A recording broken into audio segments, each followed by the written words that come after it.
Você sabe exatamente qual é a jornada que o seu cliente leva para comprar o que você vende? Isso é muito importante. O cliente vai estar sempre trabalhando de uma maneira para resolver os seus problemas e você precisa entender como ele faz isso. Conhecendo essa jornada e sabendo aonde está pegando, qual é a parte da jornada que você não está conseguindo responder as perguntas do teu cliente, provavelmente vai estar uma grande oportunidade de vendas. Eu sou o Carlo, esse é meu canal e eu trago uma série de dicas bem práticas de como melhorar os resultados das suas vendas B2B. Bom, essa pergunta da jornada do cliente é uma pergunta interessante, porque quando a gente está falando em vendas e está falando em métodos, sistemas, técnicas, né, a gente parece que a gente tem tudo do nosso lado e o cliente tem que seguir isso, né? Quando isso não é verdade, é o oposto, né? O cliente tem a maneira de ele comprar, tem a sua jornada, né, de compra e a partir daí é que a gente vai se encaixar. Então é muito importante a gente entender cada uma das 4 etapas que eu vou descrever rapidamente para vocês saberem onde o cliente está, porque identificando onde ele está, você pode conduzir muito melhor o teu processo de vendas. É sobre isso que a gente vai falar. Vamos lá? Vamos começar com a primeira, né? A primeira é conscientização. Conscientização significa basicamente o cliente se dar conta que ele tem um problema, qual é o problema, né?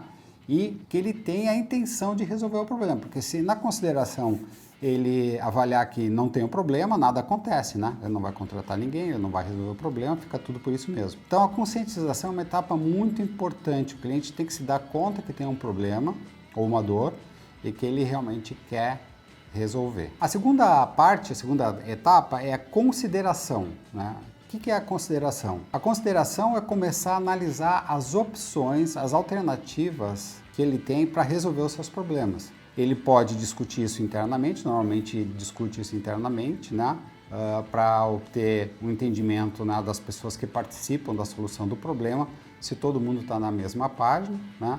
E efetivamente se essa solução do problema é uma coisa que vai ser resolvida internamente ou com a ajuda de alguém, né? Então essa primeira discussão é bastante interna. Se ele considerar que realmente ele precisa de ajuda externa, ele vai trazer um fornecedor ou um parceiro para ajudar a resolver esse problema, apresentando soluções. Então, na etapa de consideração, ele começa a fazer essas análises. Quais são as opções que ele tem do ponto de vista interno, se ele usar os recursos internos, quais são as opções que ele tem se ele trouxer alguém de fora para resolver esse problema. Bom, a partir do momento que ele tem todas essas informações, ele está considerando as opções, etc., ele começa a entrar na terceira etapa, que é a decisão.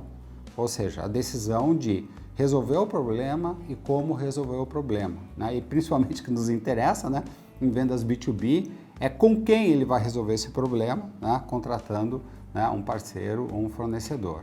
Então nessa etapa é muito importante porque é uma etapa que vai levar à ação propriamente dita que nos interessa, né? A decisão implica, no final das contas, no fechamento. Ele vai fechar, vai escolher o seu fornecedor e vai trabalhar com esse fornecedor. A quarta etapa, não menos importante, é a etapa que a gente chama de pós-compra. Depois que ele comprou, ele tem, né, todo o planejamento do problema que ele tem, da solução que ele encontrou, muitas vezes contratando você para resolver esse problema.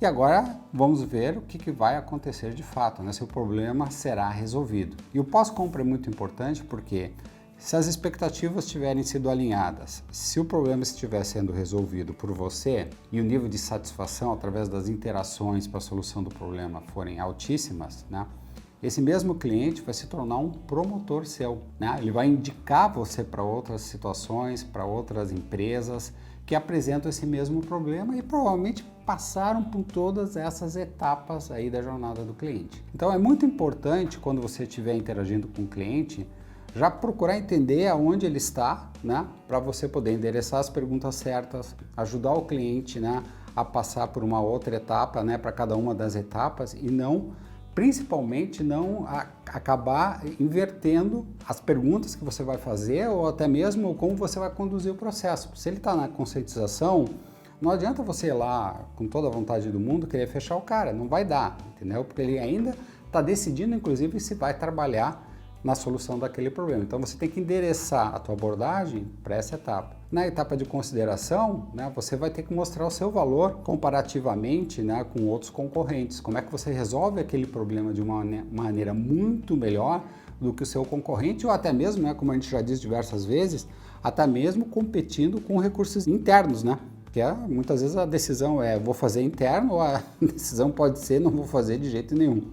Então, a etapa de consideração você tem que fazer perguntas específicas e na etapa de decisão você tem que trabalhar de forma bem assertiva para o fechamento, né? Muito importante a etapa de decisão e construir a partir da entrega, né, é toda essa questão que envolve um bom atendimento, uma boa solução do problema. Se essas 4 etapas estiverem bem definidas, bem claras e você estiver conduzindo a sua venda dessa maneira, eu posso garantir para vocês vão ter muito maior chance de sucesso.